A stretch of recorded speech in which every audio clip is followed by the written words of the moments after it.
ಶ್ರೀರಾಮನ ಪಟ್ಟಾಭಿಷೇಕದ ನಂತರ ಸುಗ್ರೀವ ವಿಭೀಷಣರ ಜೊತೆ ಎಲ್ಲರೂ ಹೊರಟು ಹೋಗುತ್ತಾರೆ.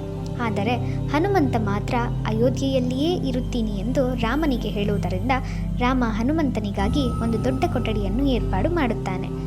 ಒಂದು ದಿನ ಸೀತಾದೇವಿಯನ್ನು ದರ್ಶನ ಮಾಡಲು ಹೋದಾಗ ಸೀತಾದೇವಿ ಹಣೆಯ ಮೇಲೆ ಕುಂಕುಮವನ್ನು ಇಟ್ಟುಕೊಂಡು ಸಂಭ್ರಮಿಸುತ್ತಾ ಇರುತ್ತಾಳೆ.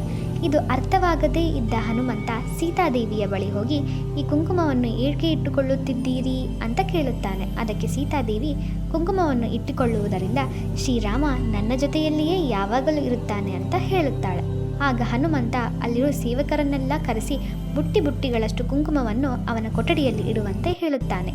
ಸೇವಕರು ಬುಟ್ಟಿಯಲ್ಲಿ ಕುಂಕುಮವನ್ನು ತಂದು ಅವನ ಕೊಠಡಿಯಲ್ಲಿ ಸುರಿಯುತ್ತಾರೆ.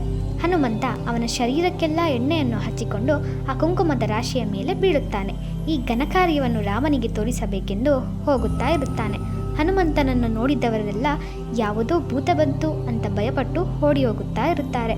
ಹಾಗೆ ನೇರವಾಗಿ ರಾಮನ ಬಳಿ ಹೋಗಿ ನಿಂತುಕೊಂಡ ಹನುಮಂತನನ್ನು ನೋಡಿ ರಾಮ ನಗುತ್ತಾ ಹನುಮಂತನ ಭಕ್ತಿಗೆ ಅಮಾಯಕ ಮೆಚ್ಚಿಕೊಂಡು ಎಷ್ಟೇ ಜನ್ಮ ಎತ್ತಿದರೂ ಹನುಮಂತ ರಾಮನ ಜೊತೆಯಲ್ಲಿಯೇ ಇರೋ ಥರ ಒಂದು ವರವನ್ನು ನೀಡುತ್ತಾನೆ.